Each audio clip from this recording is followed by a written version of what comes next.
संकट मोचन कृपा निधान। बोल श्री राम जय राम जय राम।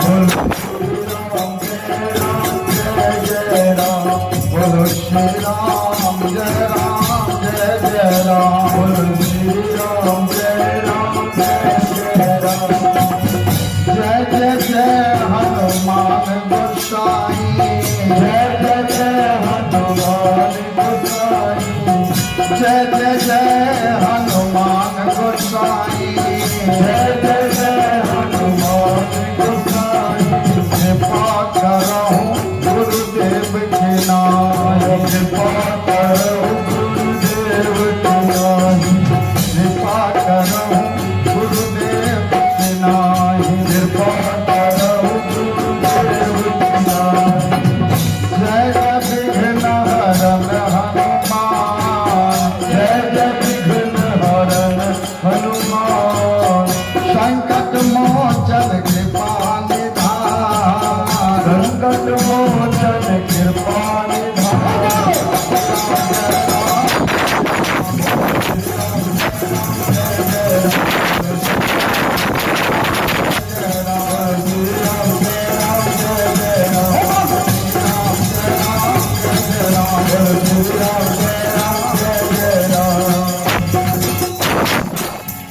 वृंदावन बिहारी लाल की। तो ये कहानी शुरू होता है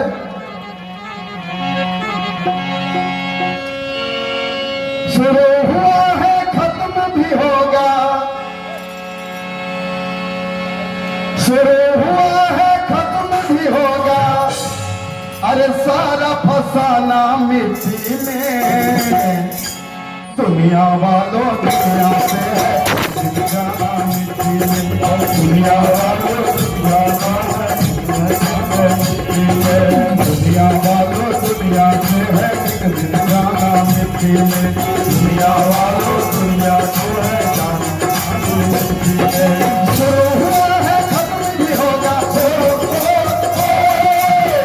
हुआ है खत्म भी होगा। शुरू हुआ है खत्म भी होगा। शुरू हुआ है खत्म भी होगा। सारा फसाना मिट्टी में। दुनिया वाले दुनिया से है जाना मिट्टी में। दुनिया वाले दुनिया से है जाना मिट्टी में। मिट्टी के पुतले मिट्टी के पुतले। शुरू हुआ है खत्म भी होगा। शुरू हुआ है खत्म भी होगा। सारा फसाना मिट्टी में। दुनिया वाले दुनिया से है जाना मिट्टी में। दुनिया से है जाना मिट्टी में। दुनिया वाले दुनिया से है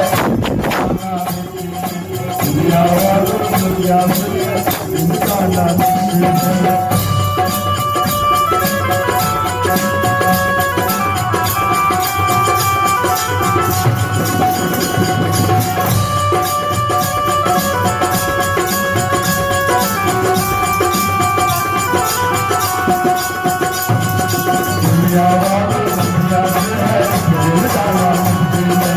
दुनिया वाले दुनिया से है जाना मिट्टी में। मिट्टी के श्री राम बने और मिट्टी के श्री राम बने। कृष्ण बने हैं मिट्टी के शिव शंकर जी और ब्रह्मा जी है मिट्टी के शिव शंकर जी और ब्रह्मा जी है मिट्टी के श्री राम बने। कृष्ण बने हैं मिट्टी के शिव शंकर जी और ब्रह्मा जी है मिट्टी के शिव शंकर जी और ब्रह्मा जी है मिट्टी के शिव शंकर जी और ब्रह्मा जी है शिव शंकर जी है ब्रह्मा जी। रहा है न कोई न यहाँ पे रहेगा। रहा है कोई यहाँ पे रहेगा। रहा है कोई यहाँ पे रहेगा। फसाना मिट्टी में। दुनिया वाले दुनिया से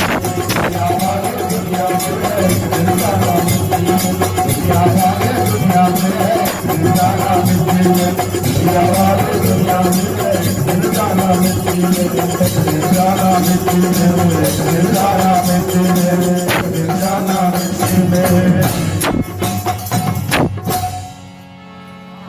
तो ये कहानी सुनना है। 7वें रोज की लड़ाई समाप्त होने के बाद की चर्चा सुनानी है। आज जब लड़ाई समापन हुआ, पहले 2-4 दृश्य देखना है लड़ने वाले का। सबसे पहले मार अर्जुन की न कौरव से सके। एक तरफ अर्जुन और दूसरे तरफ गुरु द्रोणाचार्य। मार अर्जुन की न कौरव सह सके और मरने वाले हाय तक ना कह सके। मार अर्जुन की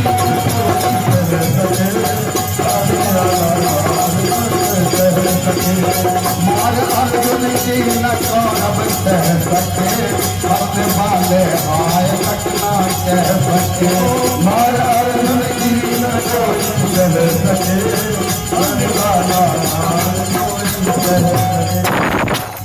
मार अर्जुन की न कौरव सह सके, मरने वाले हाय तक न कह सके। इधर तो गुरु और शिष्य की लड़ाई हो रही है और उधर लड़ता है अभिमन्यु निराली से, लड़ता है अभिमन्यु निराली शान से, लड़ता है अभिमन्यु निराली शान से, लड़ता है अभिमन्यु निराली शान से, लड़ता है अभिमन्यु निराली शान से। मिलता है और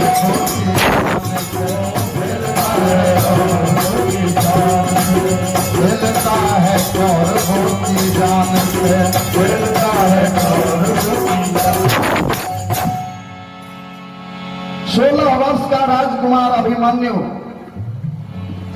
ठीक से दूध के दांत अभी तक नहीं टूटे हैं और वो मुकाबला किल से करने के लिए चल दिया बाल ब्रह्मचारी बाबा भीष्म पितामह। बाबा को प्रणाम कह के बाबा के चरण में 2 बाण चला देता है। बाण तो बाबा भी उठाए, लेकिन अभिमन्यु पर जो नजर पड़ा ना, बाबा तुरंत अपने धनुष बाण को नीचे कर लेते हैं और कहते, अभिमन्यु, इस लड़ाई के मैदान को गुल्ली डंडे का खेल समझ लिया है क्या? अभिमन्यु, तू तो अभी बड़ा ही बच्चा है, तुम्हारा तो खेलने कूदने का उम्र है, तुम क्यों चलाया? बेटे, मैं तुझे आदेश देता हूं कि तू यहां से लौट जा। अभिमन्यु कहता है, बाबा, किस बच्चे का हौसला बढ़ाने लगे आप रणभूमि में पीठ दिखलाने को?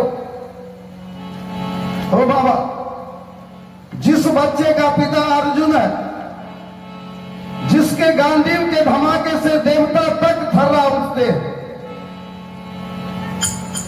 ओ बाबा, जिसका चाचा 50,000 हाथी का बल रखने वाला भीम हो, उस बच्चे का हौसला आप बढ़ाते हैं कि लड़ाई के मैदान में पीठ दिखला दो।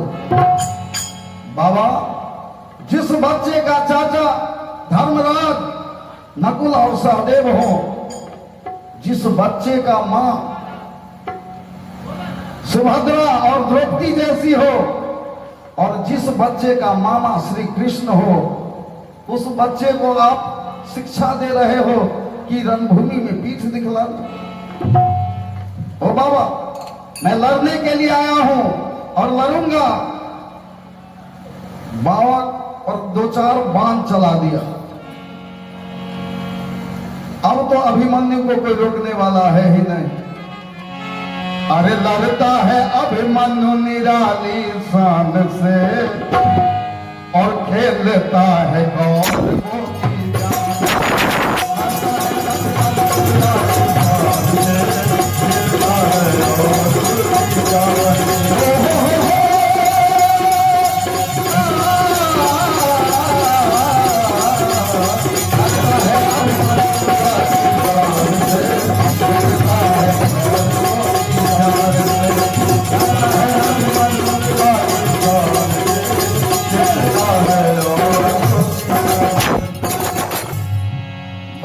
पोते को भी लड़ने देते हैं। एक दृश्य और देखना है इधर। केस खोले हाथ में पकड़ी गदा, केस खोले हाथ में पकड़ी गदा, केस खोले हाथ में पकड़ी गदा, केस खोले हाथ में पकड़ी गदा। वैरियों पर वार कर देती अदा, वैरियों पर वार कर देती अदा, वैरियों पर वार कर देती अदा, वैरियों पर वार कर देती अदा। हाथियों को फेंकना आकाश में, हाथियों को फेंकना आकाश में, हाथियों को फेंकना आकाश में, हाथियों को फेंकना आकाश में। लात रखना है किसी के हाथ से, लात रखना है किसी के हाथ से, लात रखना है किसी के हाथ से, लात रखना है किसी के हाथ से। केस खोले हाथ में पकड़ी गदा, बैरियों पर वार करने की अदा, हाथियों को फेंकना आकाश में और लात रखना है किसी के लाश पे। कौन है ये बुलंद हौसला वाले? अब इधर थोड़ी नजर दौड़ाइए, अब इधर थोड़ी नजर दौड़ाइए और भीम का चेहरा निरखते जाइए।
तो आज भीम बड़े मायूस लौट रहे थे। भीम मन ही मन सोच रहे थे, या कन्हैया क्या मेरा प्रतिज्ञा मेरे साथ ही चला जाएगा? दुर्योधन का एक भी भाई मेरे नजर के सामने परवे नहीं करता है, तो मैं अपने प्रतिज्ञा का शुभारंभ कैसे करूं? भीम ने भी प्रतिज्ञा किया था। जिस समय द्रौपदी की सारी दुशासन खींच रहा था, उस समय भीम ने भी प्रतिज्ञा किया था कि जब तक तुम्हारे सैकड़े भाई से अपने गदा को रंग नहीं दिया, तब तक मैं ये गदा किसी पे प्रहार नहीं करूंगा। तो भीम सोचते हैं कि क्या मेरा गदा सब दिन प्यासा ही रह जाएगा? तो भगवान तो अंतर्यामी। बोलिए वृंदावन बिहारी लाल की जय। भगवान देखते हैं कि भैया भीम का अगर हौसला पस्त हो गया, तब तो ये सारा मजे किरकिरा जाएगा। भैया भीम का हौसला पस्त नहीं होना चाहिए। क्या किए? ऐसा कुदृष्टि कर दिए दुर्योधन के ऊपर कि दुर्योधन का 14 भाई एक साथ सामने से आते नजर आता है। भीम का जो नजर पड़ा ना 14 भाई पर, भीम तो खुशी के मारे फूला नहीं समा रहा। भीम आगे बढ़ के 14 भाई का रास्ता घेर लेता है और कहता है, दोस्त बहुत दिन से मेरा गदा प्यासा है। याद है ना द्रौपदी की जिस समय सारी खींच रहा था दुशासन, उस समय मैंने कुछ प्रतिज्ञा किया था। तो दोस्त आज मैं अपने प्रतिज्ञा का शुभारंभ करता हूं।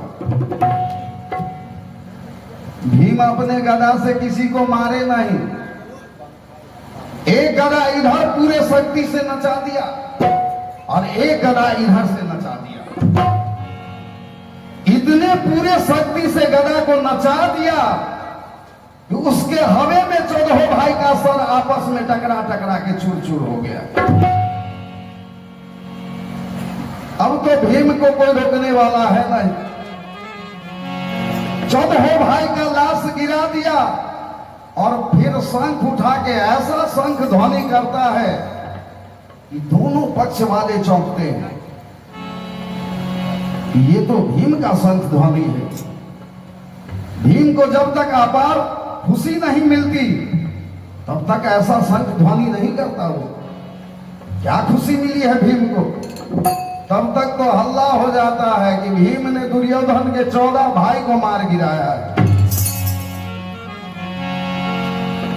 धर्मराज को जो मालूम हुआ ना, धर्मराज उठ के नाचने लगते हैं कि कन्हैया, ये भीम ने करिश्मा नहीं किया, ये तूने किया है। मैं जानता हूं तुझे, ये सारा खेल तुम्हारा है कन्हैया, ध्यान रखना मेरे प्रभु। याद रहेगा मन में मेरा तेरा नाम कन्हैया, याद रहेगा मन में मेरा तेरा नाम कन्हैया, याद रहेगा, याद रहेगा मन में मेरा तेरा नाम कन्हैया, याद रहेगा, याद रहेगा मन में मेरा तेरा नाम कन्हैया, याद रहेगा। मुरली बजाने वाले मोहन बंसी बजैया, याद रहेगा, मुरली बजाने वाले मोहन बंसी बजैया, याद रहेगा, याद रहेगा मन में मेरा तेरा नाम कन्हैया, याद रहेगा मन में मेरा तेरा नाम कन्हैया, याद रहेगा नाम कन्हैया, याद रहेगा तेरा नाम कन्हैया, याद रहेगा। दुर्योधन को जो मालूम हुआ ना, दौड़ते हुए पहुंचता है रणभूमि में। डॉक्टर साहब ने दिया, डॉक्टर साहब, उत्तम डॉक्टर साहब। और ये हमारे डॉक्टर साहब श्री उत्तम जी, इनके तरफ से ये प्यार भरा पुरस्कार 150 रुपए का आशीर्वाद मुझे मिल रहा है।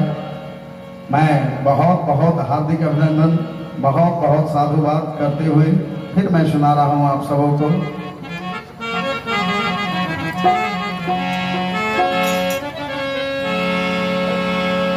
एक बार जो रघुवर की नजरों का इशारा हो जाए, एक बार जो रघुवर की नजरों का इशारा हो जाए, एक बार जो रघुवर की नजरों का इशारा हो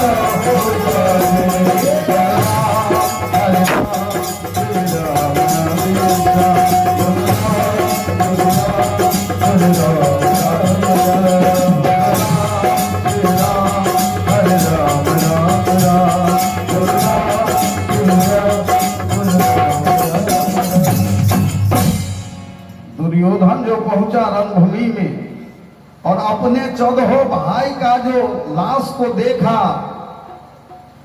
दुर्योधन तो बड़ा ही घबरा जाता है, क्योंकि इस तरह बेतरह सर फूटे हुए थे कि पहचान में भी नहीं आ रहा था दुर्योधन को कि ये मेरा भाई।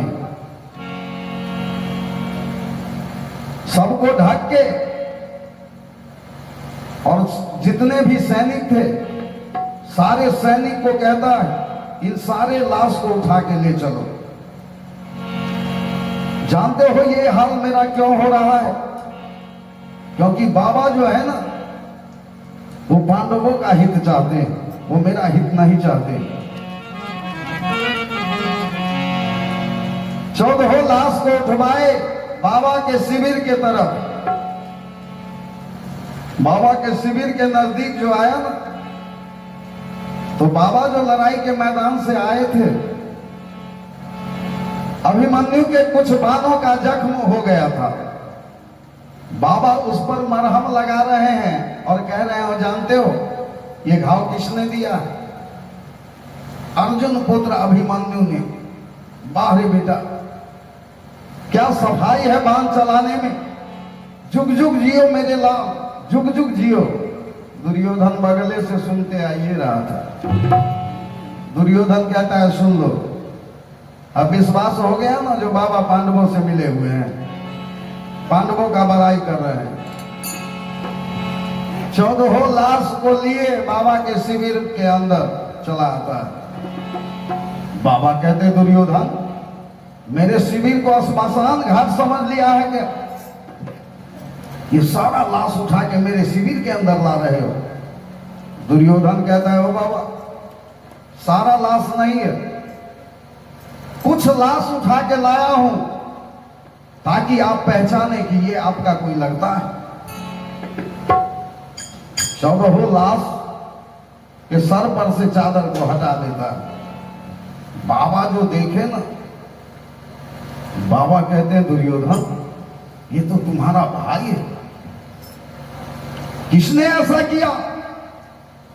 कहीं भीम ने तो नहीं धोखा से अपना प्रतिज्ञा पूरा करने चल दिया? दुर्योधन कहता है बाबा चौंकने का नाटक मत करे। बाबा मैं अभी अभी सुनते आ रहा था आप अभिमन्यु का बड़ाई कर रहे थे और चौंकने का नाटक करते हैं। बाबा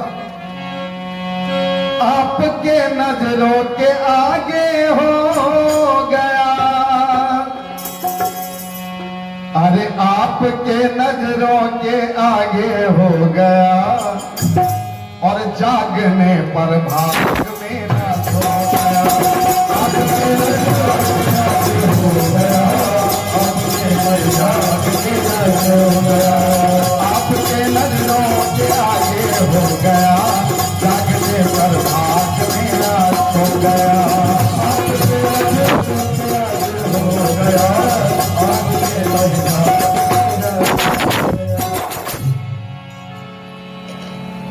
बाबा भीष्म पितामह कहते हैं दुर्योधन अगर धोखा से भीम ने अपना प्रतिज्ञा पूरा करने के लिए चल दिया तो जानबूझ के मैं तुम्हारे सामने प्रतिज्ञा करता हूं। कल लड़ेंगे हम निराली शान से, खेलेंगे हम पांडवों की जान से। कल मेरी फैसला कुल जंग है, क्या हुआ अगर कृष्ण उसके संग है। दुर्योधन तुम 100 में से 14 मरे और वो सिर्फ 5 है, तो उस 5 में से भी एक पांडव कल को मारा जाएगा और ये आज का बदला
जब कल को मारा जाएगा और आज का बदला उतारा जाएगा। दुर्योधन तो वहां से बड़ा ही मन बनाए चला है खुशी खुशी कि जाने दो 14 भाई न मरा, अभियो 86 भाई। और कल जो मरेगा जानते हो कौन मरेगा? अर्जुन। क्योंकि बाबा का प्रतिज्ञा का नाम सुन के 2 ही भाई आएगा बाबा का मुकाबला करने के लिए, एक भीम और एक अर्जुन। तो भीम तो कसूरवार है, तो भीम को तो सामने आने दिया जाएगा नहीं, आएगा अर्जुन। और कल जो बाबा के सामने आ गया वो फिर लौट के नहीं जा सकता है। बोलिए भक्तवत्सल भगवान की जय। मारने वाला है भगवान, मारने वाला है भगवान, मारने वाला है भगवान, बचाने वाला है भगवान, मारने वाला है भगवान, बचाने वाला है भगवान, मारने वाला है भगवान, बचाने वाला है भगवान। माल नवाजा होगा उसका, माल नवाजा होगा उसका, वो जिसका रक्षक दया मारने वाला है भगवान, बचाने वाला है भगवान, मारने वाला है भगवान, बचाने वाला है भगवान।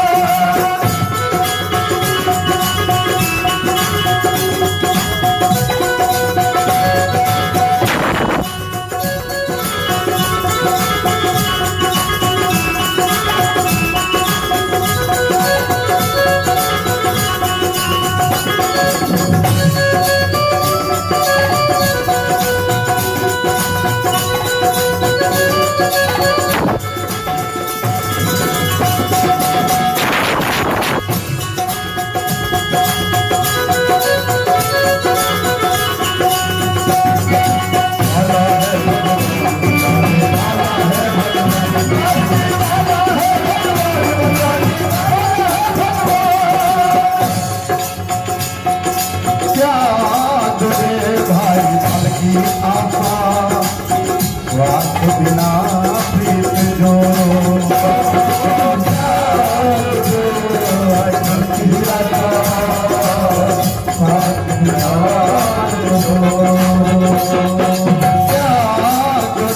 भाई फल की आशा, स्वार्थ बिना प्रीत जोड़ो।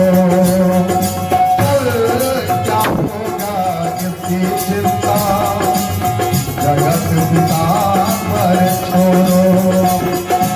क्या होती है क्या न होती, क्या होती है क्या न होती,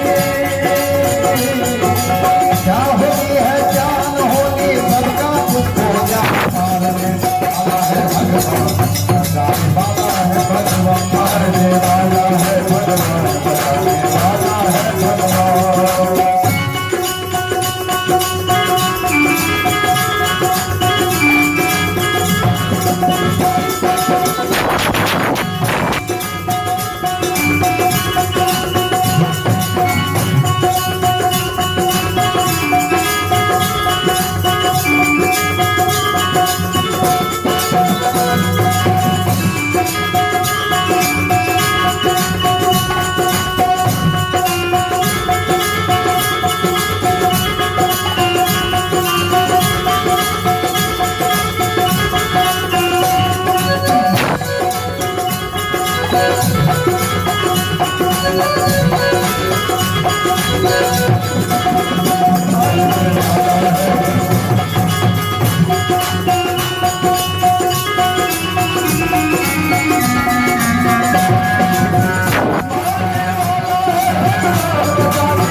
सत्ता भलागन आधार प्रवन पर केवल उनकी सत्ता, उस मर्जी के बिना ही लेना यहाँ का एक भी पत्ता, उस मर्जी के बिना ही लेना यहाँ का एक भी पत्ता। उसी का सोचा यहाँ पे होता, उसी का सोचा यहाँ पे होता, उसकी महिमा महान है भगवान।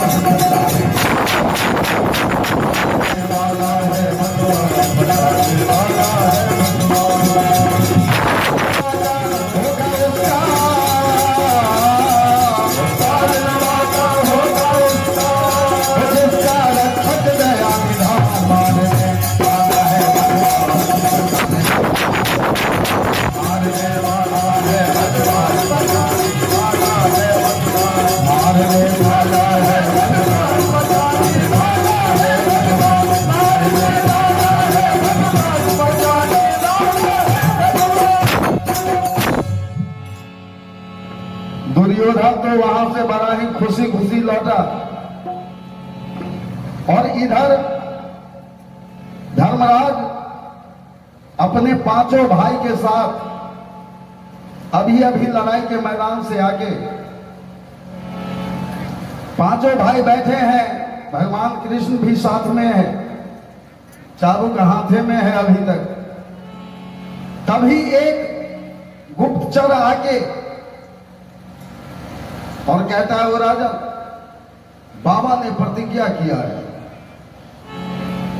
और बाबा ने प्रतिज्ञा किया है, ये बात जो सुने सन्नाटा छा जाता है पांडव के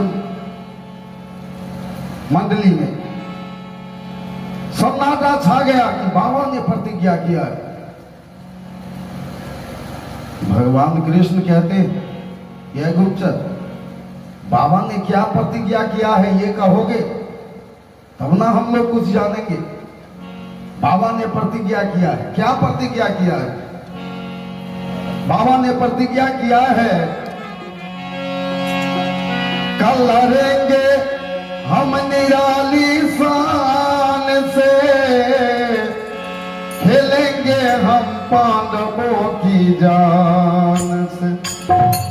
भगवान कहते हैं, ये कोई नई बात है, आज 7 रोज से वो पांडवों की जान से खेल रहे हैं। आगे क्या कहा? कहा, कल मेरी फैसला कुल जंग है, क्या हुआ अगर कृष्ण उसके संग है। भगवान कहते हैं, ये बात ठीक कहा, उसके सामने मेरा कुछ नहीं चलता है, ये बात तो एकदम ठीक कहा। आगे क्या कहा? पुस्तक पे कल देवता भी आएंगे, वो पराजय हमसे लेके जाएंगे। भगवान कहते हैं, ये भी बात ठीक कहा। और आगे क्या कहा? फिर गुप्तचर अंत में कहता है कि अंत में बाबा ने कहा, एक पांडव कल को मारा जाएगा, और ये आज का बदला जाएगा।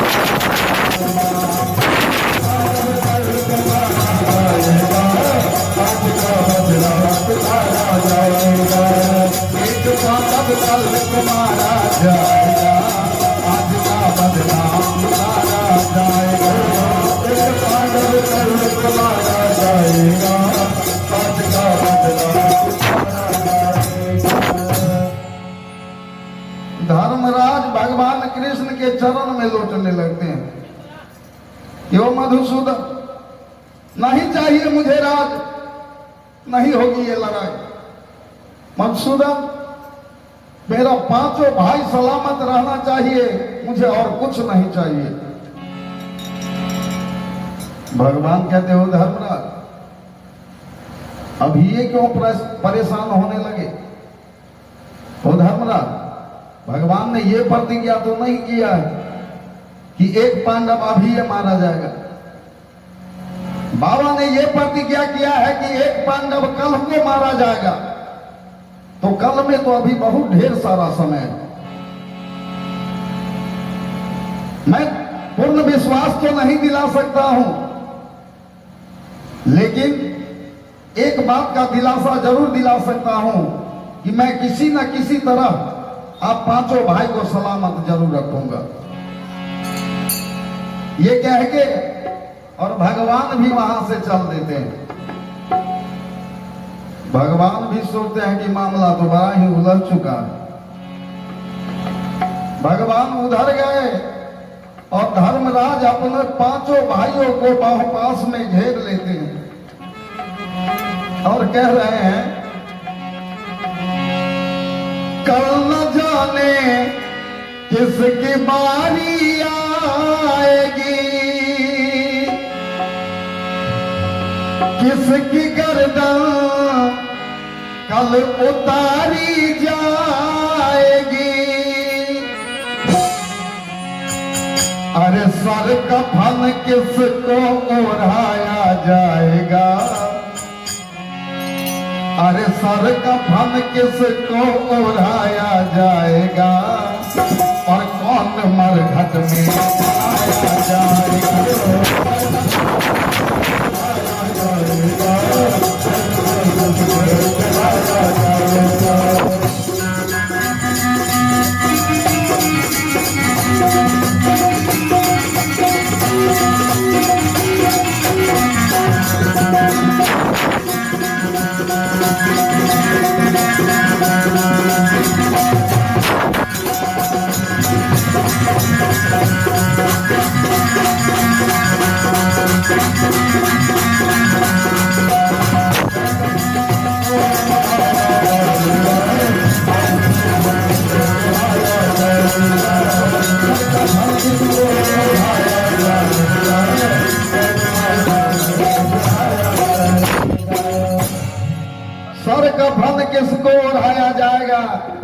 और कौन मरघट में जलाया जाएगा। बोलिए वृंदावन बिहारी लाल की जय। भगवान भी सारी रात करवट पर करवट बदलते रहे। ये मामला तो बड़ा ही उलझ चुका है, अब मैं क्या करूं।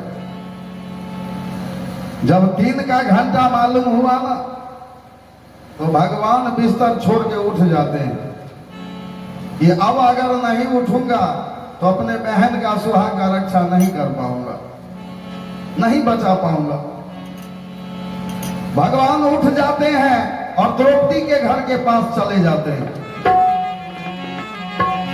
द्रौपदी बहना उठो दिन हो चला, द्रौपदी बहना उठो दिन हो चला, द्रौपदी बहना उठो दिन हो चला, द्रौपदी बहना उठो दिन हो चला, द्रौपदी बहना उठो दिन हो चला, द्रौपदी बहना उठो दिन हो चला, द्रौपदी बहना उठो दिन हो चला, द्रौपदी बहना उठो दिन हो चला।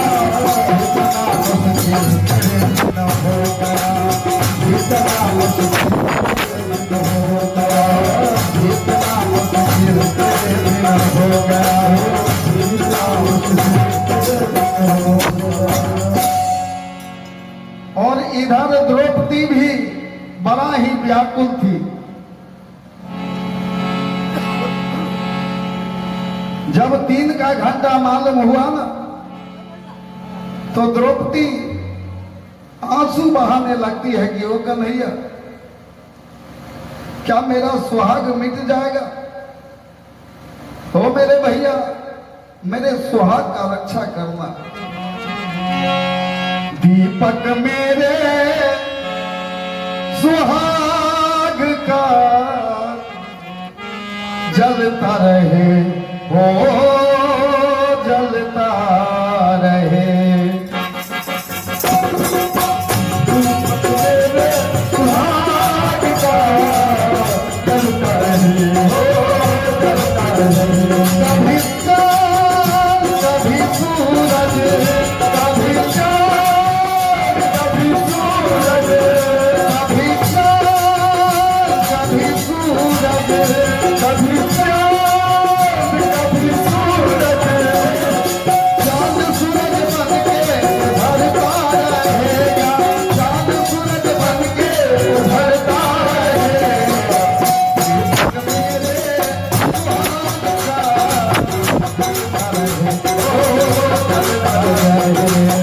दीपक मेरे सुहाग का जलता रहे, ओ जलता रहे।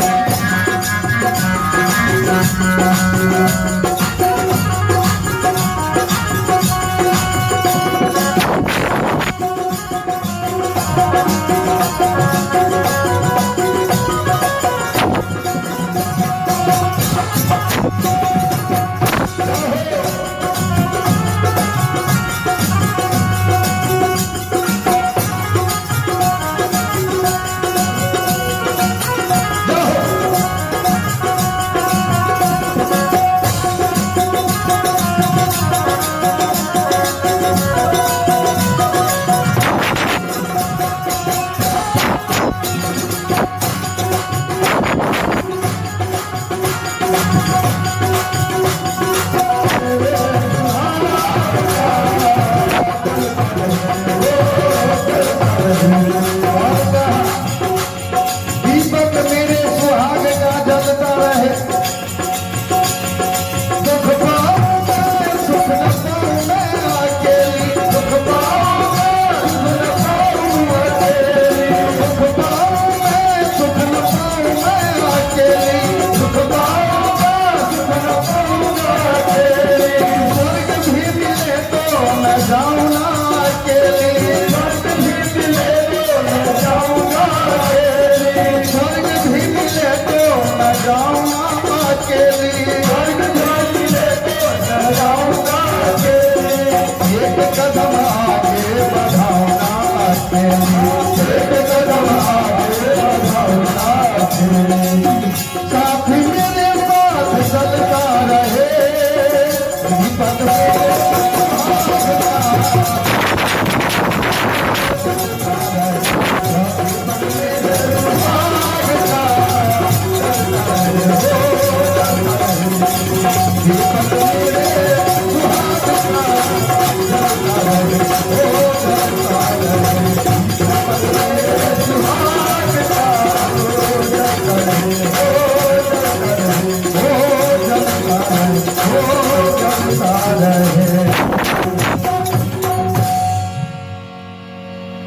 भगवान कहते हैं बहन। द्रौपदी कहती है ये तो भैया की आवाज है। शायद भैया को जो याद कर रही थी ना, इसलिए उनका आवाज मेरे कानों तक गूंज गया। भैया नहीं आ सकते हैं अभी, लेकिन तब तक तो भगवान फिर आवाज लगा देते हैं, बहन।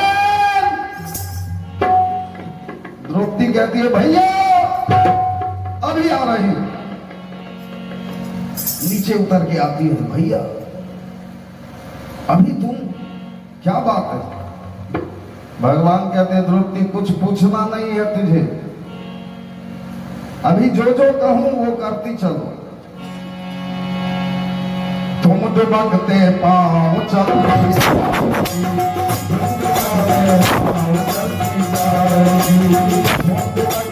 पांव चलती आओगी, पांव चलती आओगी,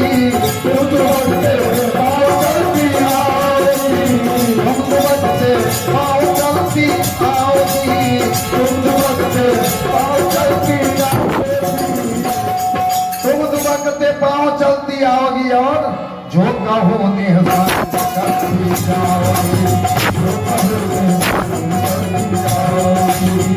कहो निहसान करती जाओगी, जो कहो करती जाओगी। द्रौपदी को साथ किए भगवान कहाँ चले जाते हैं? द्रौपदी को रास्ते में एक वृक्ष के आप बगल में कहते हैं रुक जा द्रौपदी मैं अभी आ रहा हूं, और खुद चले जाते हैं। बचपन में जो आदत थी चोरी करने की, वो बुढ़ापे में भी पीछा नहीं छोड़ा। दुर्योधन के घर पहुंच गए और दुर्योधन के घर के पीछे से सेंध मार दिए। दुर्योधन के घर में घुस गए और दुर्योधन के स्त्री की साड़ी थी नीले रंग की, और दुर्योधन स्त्री के दासी की साड़ी थी पीले रंग की। ये नीले पीले रंग की साड़ी चुरा लेते हैं और वहां से लौट जाते हैं। लौट के द्रौपदी के पास आते हैं, भैया आ गए, ये क्या है? भगवान कहते हैं अभी तुमको कुछ पूछना नहीं है, जो जो मैं कहूं वो करती चलो। साड़ी जो निकाले, द्रौपदी कहती है ओ भैया ये तो दुर्योधन स्त्री की साड़ी है। भगवान सोचते हैं कि कैसी पहली दृष्टि है, इस अंधेरे में भी पहचान गई। ओ भैया ये तो दुर्योधन स्त्री की साड़ी है, ये कहां से आप चुरा के ले आए? भगवान कहते इस समय तुमको कुछ पूछना नहीं है, इस साड़ी को पकड़ो और इस साड़ी को पहन के जरा चलिए। नीले रंग की साड़ी देके और द्रौपदी को कहते हैं पहन के चलिए। द्रौपदी भी एक वृक्ष के आड़ में गई और साड़ी बदल के चली आती है। भगवान कहते द्रौपदी तू इसी जगह रुक, मैं अभी आ रहा हूं। भगवान भी चले गए वृक्ष के आड़ में, और वो पीले रंग की जो साड़ी थी दुर्योधन स्त्री के दासी की, भगवान खुद लपटने लगते हैं। भगवान उस साड़ी दासी के साड़ी को पहन लेते हैं, और जब द्रौपदी के पास आते हैं तो द्रौपदी कहती है बहन एक तो मैं दुखियारी हूं, तुम कौन हो जो इतना आहले सुबह आ गई हो? भगवान कहते द्रौपदी देखो बहन होगी भैया हो। द्रौपदी कहती भैया आप भी साड़ी पहन लिए हो, ये क्या रूप बना लिए हो भैया? भगवान कहते द्रौपदी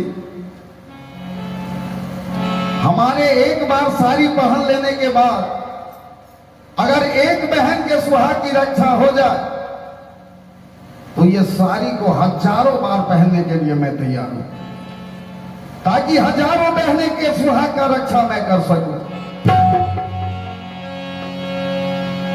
अरे देवही का दृश्य निराला था, दासी की साड़ी को ओढ़े मनमोहन बांसुरी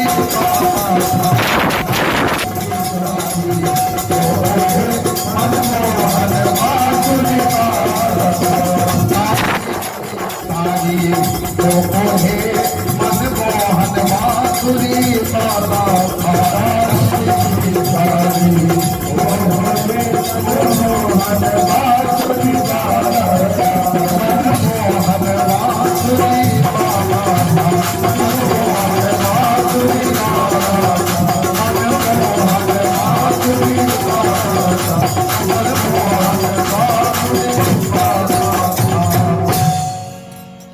अब द्रौपदी को साथ किए कहां पहुंच जाते हैं? बाबा भीष्म के शिविर के पास। जो ही शिविर के पास पहुंचे, द्रौपदी कहती हो भैया ये तो बाबा का शिविर है, यहां कहां लेके आ गए? भगवान कहते द्रौपदी मैं तुम्हें बाबा के पास ही लाया हूं। द्रौपदी कहती हो भैया ये बात अगर पहले आप बतला दिए होते तो इतना नाटक आपको नहीं करने देते। जानते हो ना भैया, जिस समय दुशासन मेरा साड़ी खींच रहा था उस समय मैं बाबा के पास भी गई थी, आंचल फैला के बाबा के सामने भी गुहार लगाई थी, लेकिन बाबा ने कोई मदद नहीं किया था। ओ भैया, तो उस दिन जब मदद नहीं किए थे तो आज तो वो खुद प्रतिज्ञा किए हुए, तो वो क्या मेरा मदद करेंगे? भैया आपको नहीं आना चाहिए था यहां। भगवान कहते हैं द्रौपदी उस दिन मांगने के लिए गई थी, इसलिए तुमको कुछ नहीं मिला। आज मैं तुमको मांगने के लिए कुछ नहीं कह रहा हूं, तुम जाके बाबा के चरण में सिर्फ सर रख दो, सारा काम बन जाएगा, कुछ बोलना नहीं। द्रौपदी कहती है ठीक है भैया, तो जाके मैं चरण में सर रख देता हूं। भगवान कहते ऐसे नहीं, भगवान बाबा अगर पूछ दे कि द्रौपदी तुमको लाने वाला भी कोई है, तुम्हारे साथ भी कोई है, तो मेरा नाम नहीं बदला देना। देख रही हो ना मैं साड़ी पहन के हूं, मेरा नाम नहीं बदलाना। भगवान उसी फाटक पर रुक जाते हैं और द्रौपदी को अंदर भेज देते हैं कि द्रौपदी जाओ। बाबा अभी भगवान के ध्यान में, कुछ ही देर के बाद बाबा का ध्यान टूटेगा। ध्यान टूटने से पहले बाबा के चरण में सर रख दो, सारा काम बन जाएगा।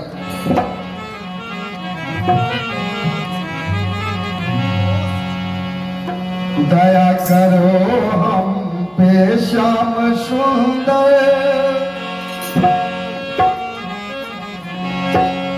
दया करो हम पे श्याम सुंदर, हे भक्त बासल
द्रौपदी अब बाबा के शिविर के अंदर जाके बाबा के चरण में अपना सर रख देती। द्रौपदी जाकर सर टेक दिया, द्रौपदी जाकर सर टेक दिया, हाथ खुली जब बाबा की, हाथ खुली जब बाबा की, हाथ खुली जब बाबा की, हाथ खुली जब बाबा की, देखा एक सदमा नारी है, सदमा नारी है, देखा एक सदमा नारी है, सदमा नारी है। जो ही बाबा का आंख खुला, चरण में जो ही नजर को दिया, रंगीन वस्त्र देख के समझ जाते हैं कि कोई सधवा औरत है। बाबा कहते हैं बेटी, बड़े ही सुंदर मुहूर्त में आई हो, मुख इतना पवित्र है कि जो कुछ आशीष दूंगा, जिसके ध्यान से उठा हूं उसको पूरा करना होगा। भगवान जो फाटक पर बैठे हुए हैं, भगवान कहते हैं आप आशीर्वाद दीजिए ना, पूरा करने के लिए तो हम फाटके पर बैठे हुए हैं। और भगवान जो आशीर्वाद देना शुरू किए तो आशीर्वाद का भंडारे खोल देते हैं। अखंड सौभाग्यवती भव है बेटी, और तेरे हाथों से मेहंदी की लाली न कभी उतरे।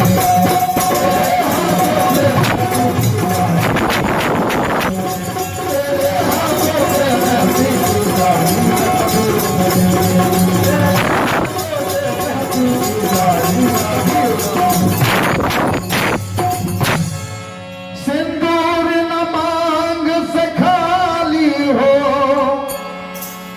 अरे यह भी तू आशीष ले जा, वीर कुमारो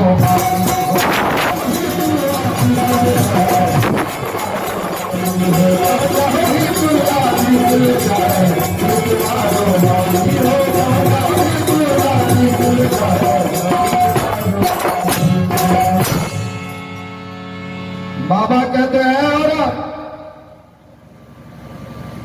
तुम्हारी शादी हो गई हो या होने वाली हो, तो मेरे आशीर्वाद से तुम्हारा पति मेरे भीम और अर्जुन जैसा बलवान मिलेगा। बाबा तो आशीर्वाद का भंडारी खोल दिए। बोलिए भक्त वत्सल भगवान की। अब द्रौपदी कहती है, बाबा देखे यहाँ कौन खरी। बाबा को जैसे बिच्छू डंक मारता है ना, बाबा देखते हैं कि ये तो द्रौपदी की आवाज है। नहीं नहीं, द्रौपदी नहीं आ सकती, द्रौपदी नहीं आएगी। तब तक तो द्रौपदी फिर से कहती है, बाबा देखे यहाँ कौन खरी। अब बाबा समझ जाते हैं कि द्रौपदी ही है। बाबा कहते, द्रौपदी तुम यहां कैसे आई? द्रौपदी तुम अकेले नहीं आ सकती हो।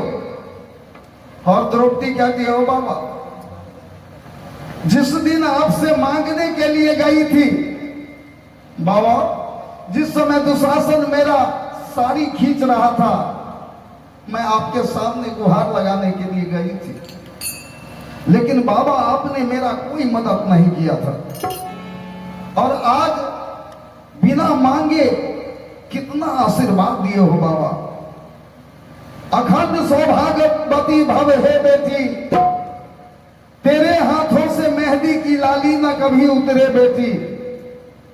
सिंदूर न मांग से खाली हो, और यह भी तू आशीष ले जा, रे वीर कुमारो बाली हो। और बाबा कल किसी को और कुछ कहा है, याद है ना? एक पांडव कल को मारा जाएगा, और ये आज का बदला।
जाएगा।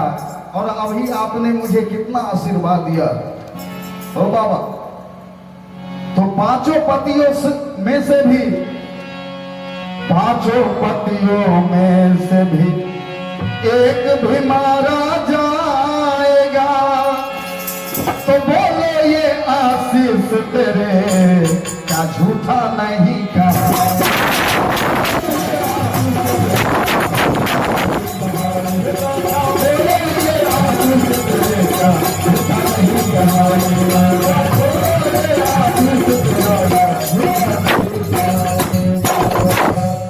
बोलो ये आशीष तेरे क्या झूठा नहीं कहाएगा। बाबा देखते हैं कि ये कौन सा फेरा में पड़ गया। बाबा कहते हैं तुम्हारे भाग्य का फैसला बाद में करेंगे द्रौपदी, पहले एक बात बतलाओ, तुमको लाने वाला कहाँ है। अब भगवान देखते हैं कि हमारा भी नंबर आइए गया। तो भगवान तो कह दिए थे कि द्रौपदी अगर बाबा पूछे तो बतला देना कि मेरे साथ कोई नहीं है। तो बाबा कहते हैं द्रौपदी तुमको लाने वाला कहाँ है। तो भगवान फाटक पर से इशारा करते हैं द्रौपदी को, कहो ना कि कोई नहीं है मेरे साथ। तो द्रौपदी तो कम्मो देखी, बाबा ठीक से देख लिए। बाबा कहते हैं द्रौपदी कोई चित्र बनाने वाला अहले सुबह मेरे फाटक पर आ गया, मेरे दीवार पर चित्र कोई बना रहा है, उसका हाथ जो हिल रहा है ना मुझे दिखलाई दे रहा है। पहले उस दयालु का दर्शन करके आता हूं।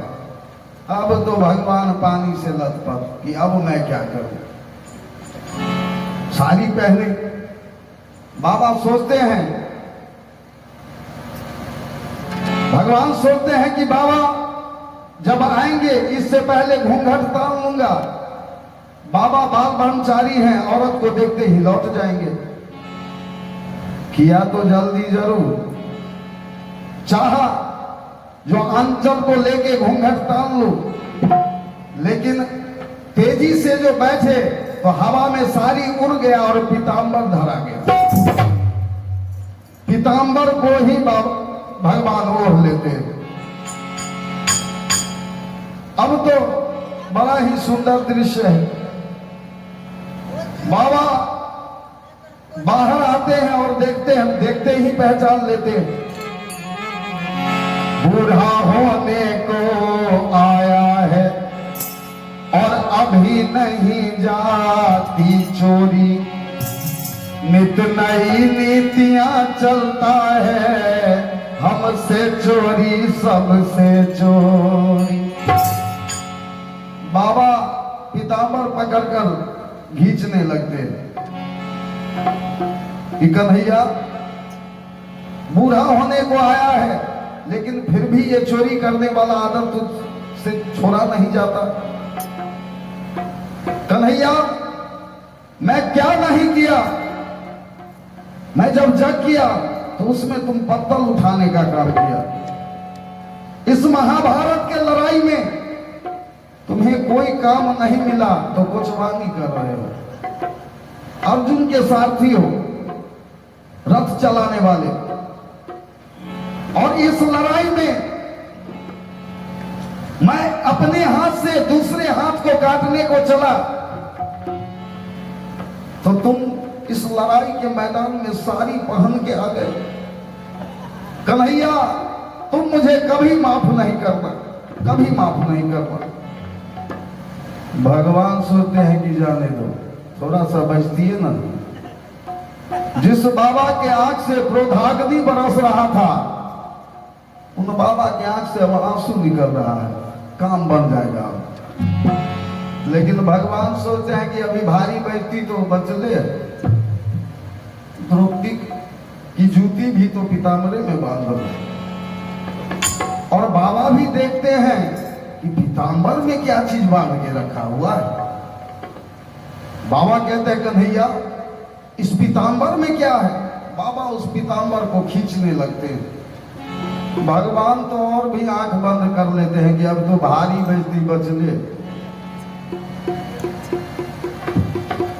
और बाबा भी उस गठरी को लेके तभी तक व्यंग वचन का प्रयोग करते रहे जब तक कि वो गठरी खुल नहीं गया था। गठरी खुलते ही जो ही बाबा देखा कि जिस पीतांबर को मां रुक्मिणी रोज आरती उतारती है, जिस पीतांबर के छाव में कितने ब्रह्मांड पलते हैं, और उस पीतांबर में जूती, द्रौपदी की जूती बांध के घूम रहा है। कन्हैया तुम मुझे कभी माफ नहीं करना, कभी माफ नहीं करना। भगवान कहते हैं, ओ बाबा, जिसके लिए ये ड्रामा किए उसको भी कुछ कहिएगा कि हम पर ही बोलते रहेंगे आप। बाबा कहते जरूर कहूंगा। बेटी द्रौपदी तूने मेरे कुल को इतना पवित्र कर डाला है, अरे जिसका पहरा देता रहता जो विश्व रचाने वाला, जिसका पहरा देता रहता जो विश्व रचाने वाला, जिसका पहरा देता रहता जो विश्व रचाने वाला। तुम्हारा कोई क्या बिगाड़ सकता है? जिसका रखवाला अखंड ब्रह्मांड के रचयिता हो उसको भी कोई बिगाड़ सकता है क्या? लेकिन कन्हैया इतनी आसानी से तुम मत सोचना है कि मेरा काम बन गया। तुम्हारा भी एक प्रतिज्ञा है कि मैं महाभारत के लड़ाई में शस्त्र नहीं उठाऊंगा। तो कन्हैया अगर कल तुम शस्त्र नहीं उठाओगे तो मेरा भी प्रतिज्ञा अटल रहेगा। भगवान कहते हो बाबा, हमको तो प्रण करना और तोड़ना पुराण की आदत पड़ा हुआ। प्रबल प्रेम के पाले पर कर हरि का नियम बदलते देखा। अपना मान टले टल जाए पर जन का मान न टलते देखा। तो भगवान शस्त्र तो नहीं उठाए, लेकिन एक टूटे हुए रथ के पहिए को उंगली में लेके नचाते हुए कुछ दूर दौड़ गए थे, ताकि कुछ भक्त देख ले कि मेरे हाथ में भी कोई शस्त्र है। तो इस तरह बचा ली थी सुहाग माधव ने द्रौपदी दुलारी की। हम सब भी सीताराम कहें और श्री गोवर्धन हम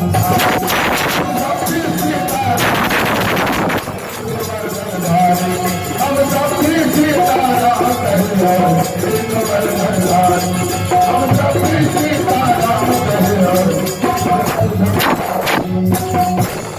तो ऐसे लीलाधारी हमारे प्रभु हैं। हरि अनंत हरि कथा अनंता, कहीं सुना ही बहुविधि सब संता। ये कहानी आप लोगों की सेवा में रखा।